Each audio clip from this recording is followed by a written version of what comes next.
ভয়াবহ অগ্নিকাণ্ড, বরাতজোরে প্রাণে বাঁচল এক দম্পতির দুই সন্তান। দুর্গাপুরের ধান্দাবাগ সিংপাড়া এলাকার এই ঘটনায় ব্যাপক চাঞ্চল্য ছড়িয়ে পড়ল। দুই সন্তানকে ঘরে রেখে বাজারে গিয়েছিল সিংপাড়ার এক দম্পতি। বাজার করার সময় স্থানীয়রা ফোনে তাদেরকে জানান বাড়িতে আগুন লেগেছে। তড়িঘড়ি বাড়িতে ছুটে আসে ওই দম্পতি। ততক্ষণে পাড়ার লোকজন আগুন নেভানোর কাজে হাত লাগায়। খবর পৌঁছায় দমকলে। স্থানীয়রাই বাড়ির পেছন থেকে বের করে আনে ওই দম্পতির দুই সন্তানকে। আমাকে পাশে বন্ধুগুলো আছে, ওই ফোন করে বললো যে তো আপনার ঘরে আগুন লেগেছে। আমি দৌড়ে দৌড়ে আসছি, আর ছেলে দুটো ঘরে ছিল। ছেলে বললাম বন্ধুদেরকে যে ছেলেকে বাইরে পিছনের রাস্তা আছে, গেট আছে, ওইখান থেকে বের করো তাড়াতাড়ি। বলছি কিভাবে আগুনটা লাগলো কিছু বুঝতে পারলেন? বোঝা গেল না, মানে ছেলেগুলো ধূপকাঠি জ্বালিয়েছিল তো, ওইটার জন্য লেগেছে। কেন শর্ট সার্কিটের জন্য কিছু হয়নি। এখানে কি ছিল?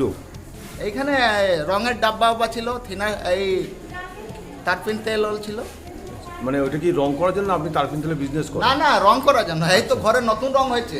আচ্ছা, এখনো কাজ চলছে রং। বড় বিপদ থেকে বাঁচা গেছে। হ্যাঁ, অনেক অনেক অনেক বড় বিপদ থেকে বেঁচেছি। তখন দেখছি জানলা দিয়ে ওপরে ধুঁয়ো বেরোচ্ছে। আমার বন্ধু বললো দেখ ধুঁয়ো বেরোচ্ছে বাড়ি থেকে। যে আমি এখানে এলাম, দেখছি পুরো আগুন ধরে গেছে, নিচের দিকে আওয়াজ হচ্ছে, শব্দ হচ্ছে ফাটাফাটি। তারপর সন্দেশদাকে ফোন করলাম যে তোমার বাড়িতে আগুন লেগে গেছে।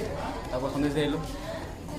এবং আমরা যেটা জানতে পারছি যে বাচ্চা ছিল নাকি ঘরে? হ্যাঁ, দুটো বাচ্চা ছিল। ওই পেছন দিক দিয়ে বার করেছি, বললো বার করতে বাচ্চাগুলোকে। পিছন দিকে কোনো রাস্তা ছিল? হ্যাঁ, পেছন দিকে একটা গেট আছে, ওই দিক দিয়ে যাওয়ার রাস্তা আছে, ওই দিক দিয়ে বাচ্চাগুলোকে বের করেছি। প্রাথমিক অনুমান বাড়িতে জ্বালানো প্রদীপ থেকেই আগুনের লেলিহান শিখা গ্রাস করে বসে গোটা বাড়িকে। ফায়ারটা আমরা আসার আগে তো আউট হয়ে গেছে।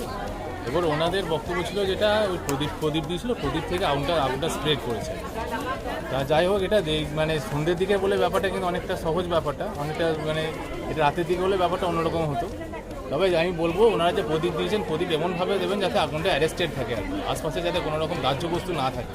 ওনাদের বাড়ির মালিককে আমরা বলে এলাম, এটা আপনারাও সব একটা নজর রাখবেন, প্রদীপ বা ধূপ যেখানে যা দেবেন আর কি, আশপাশে যাতে কোনো রকম দাহ্য বস্তু না থাকে।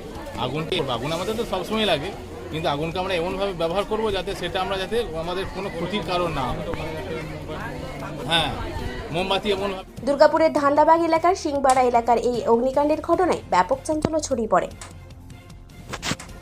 দুর্গাপুর থেকে অনুরাধা সেনগুপ্তের রিপোর্ট, খাঁটি খবর।